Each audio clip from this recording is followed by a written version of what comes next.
बहुत समय पहले की बात है। एक पराक्रमी राजा था जिसका नाम विक्रमादित्य था। उनकी वीरता, न्यायप्रियता और बुद्धिमानी के किस्से दूर दूर तक मशहूर थे। एक दिन राजा विक्रम को एक साधु के बारे में पता चला जो भविष्य को देखने की शक्ति रखता था और जिसकी साधना से उसके पास असाधारण ज्ञान था। उस साधु के बारे में कहा जाता था कि वह न केवल भविष्य देख सकता है बल्कि जीवन और मृत्यु के रहस्यों का भी गहरा ज्ञान रखता है। विक्रमादित्य का मन उस साधु से मिलने के लिए व्याकुल हो उठा। एक रात विक्रमादित्य अपने घोड़े पर सवार होकर अकेले ही उस साधु की तलाश में निकल पड़े। घना जंगल, अजीबोगरीब आवाजें और अंधेरे में हिलते डुलते पेड़ विक्रम को डराने की बजाय और ज्यादा उत्सुक बना रहे थे। जैसे ही वह जंगल के बीच पहुंचे, उन्हें एक बूढ़े आदमी की कराहने की आवाज सुनाई दी। आवाज का पीछा करते हुए वह एक बड़े पीपल के पेड़ के नीचे पहुंचे। वहां एक बूढ़ा व्यक्ति जमीन पर लेटा था। उसके कपड़े फटे हुए थे और चेहरा दर्द से मरोड़ रहा था। राजा विक्रम ने उससे पूछा,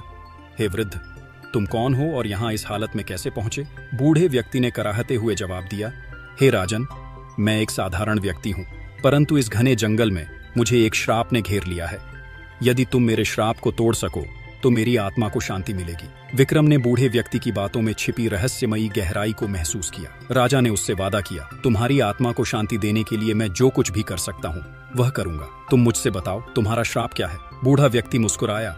उसकी आंखों में अचानक एक चमक आई और वह धीरे धीरे एक भूत में बदलने लगा। यह और कोई नहीं, बेताल था। वह उसी पेड़ की डाल पर जाकर बैठ गया और हंसते हुए बोला, हे राजन, यदि तुम सच में इतने साहसी हो तो मुझे अपने कंधे पर उठाकर श्मशान भूमि तक ले चलो। मार्ग में मैं तुम्हें एक कहानी सुनाऊंगा, लेकिन एक शर्त है, अगर तुमने कहानी के बीच में कुछ भी बोला तो मैं वापस इसी पेड़ पर लौट आऊंगा। राजा विक्रम ने बिना कोई सवाल किए बेताल को कंधे पर उठाया और श्मशान भूमि की ओर चल पड़े। उनकी दृढ़ता को देखकर बेताल ने एक गहरी सांस ली और कहानी शुरू की। बहुत समय पहले की बात है। एक विशाल राज्य में राजा राजेश्वर नाम का एक शक्तिशाली और न्यायप्रिय राजा राज्य करता था। राजा का राज्य सुख समृद्धि से भरा हुआ था और उसकी प्रजा भी उससे बहुत प्रेम करती थी, लेकिन राजा के पास संतान का अभाव था। इस कारण राजा अक्सर उदास रहता और मंदिरों में जाकर भगवान से संतान के लिए प्रार्थना करता। एक दिन राज्य में एक विचित्र साधु आया। उसके लंबे सफेद बाल, गहरी आंखें और उसके चेहरे पर अद्भुत तेज था। साधु ने राजा से कहा, हे राजन, मैं तुम्हें एक वरदान देने आया हूँ।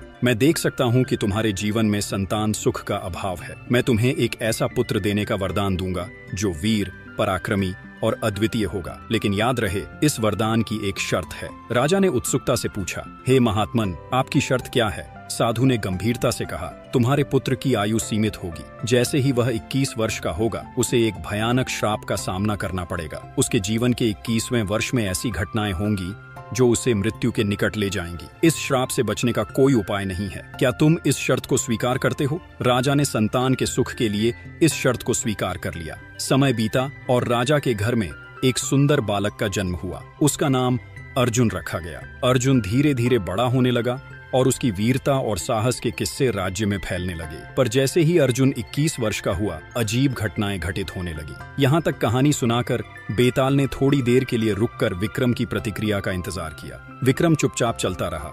उसकी रुचि कहानी में और बढ़ चुकी थी। बेताल ने अपनी कहानी को और आगे बढ़ाया। 21वें वर्ष के पहले दिन से ही अर्जुन को अजीब घटनाओं का सामना करना पड़ा। एक रात जब वह महल में सो रहा था, उसने एक अजीब सपने में खुद को एक अंधेरे जंगल में पाया।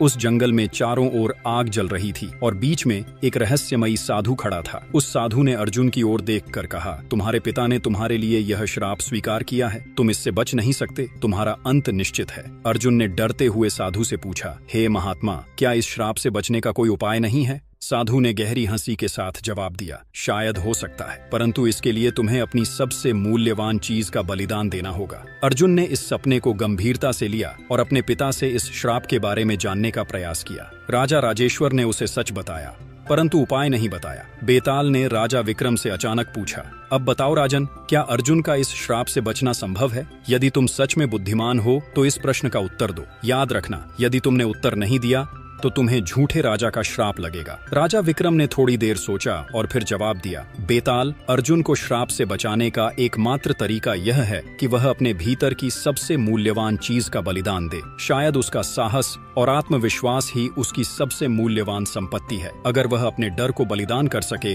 और हर स्थिति का सामना साहस के साथ करे तो संभव है कि श्राप का प्रभाव कम हो जाए। यह सुनते ही बेताल विक्रम के कंधे से उतरकर वापस पीपल के पेड़ पर चला गया।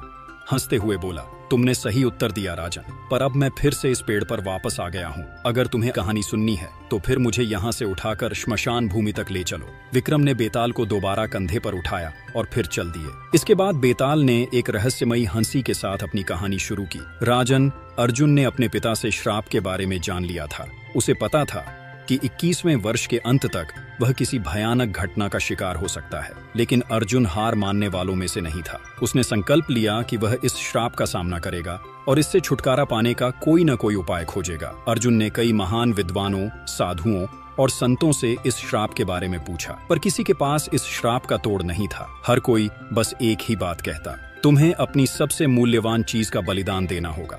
परंतु इस सबसे मूल्यवान चीज का मतलब क्या था, यह कोई नहीं बता पाया। अर्जुन उलझन में था, पर उसने ठान लिया था कि वह इस गुत्थी को सुलझा कर रहेगा। धीरे धीरे अर्जुन का 21वां वर्ष समाप्त होने को आया। हर रात वह इस डर के साथ सोता कि अगले दिन क्या होगा।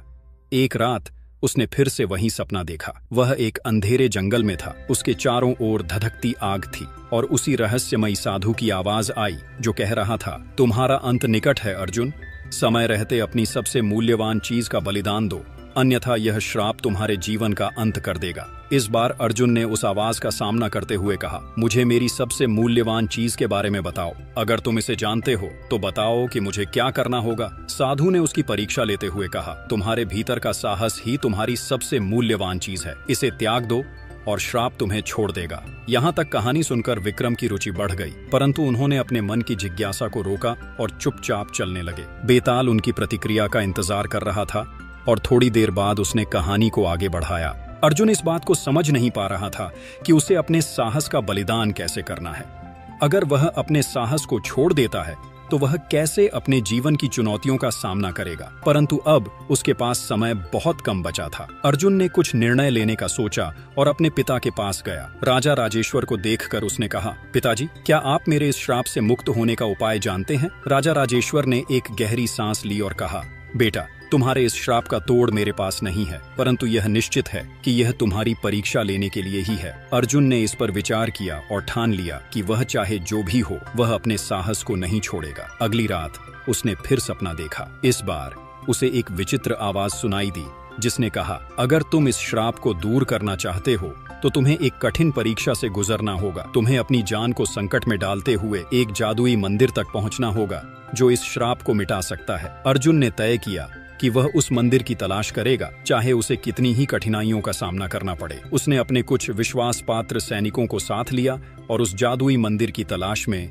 निकल पड़ा। कई दिनों तक उन्होंने घने जंगलों और खतरनाक पहाड़ों में यात्रा की। एक दिन एक अजीब रास्ते पर चलते हुए उन्हें एक पुराना और विशाल मंदिर दिखाई दिया। वह मंदिर डरावना और रहस्यमयी था और वहां के पेड़ पौधों में अजीब सी ऊर्जा महसूस हो रही थी। मंदिर के द्वार पर एक पत्थर की मूर्ति थी जिसने अर्जुन का रास्ता रोक दिया। वह मूर्ति मानो जीवित हो उठी और बोली, हे अर्जुन, यदि तुम इस मंदिर में प्रवेश करना चाहते हो तो तुम्हें अपने भीतर के सभी डर को त्यागना होगा। केवल वही यहाँ से जीवित जा सकता है जो साहस और आत्मविश्वास का बलिदान नहीं करता। तो दोस्तों, बेताल और विक्रम की ये आगे की कहानी सुनने के लिए वीडियो को लाइक करके कमेंट में पार्ट 2 जरूर लिख दें। साथ ही ऐसी और मिस्टीरियस कहानी देखने के लिए चैनल को सब्सक्राइब भी जरूर कर ले। धन्यवाद।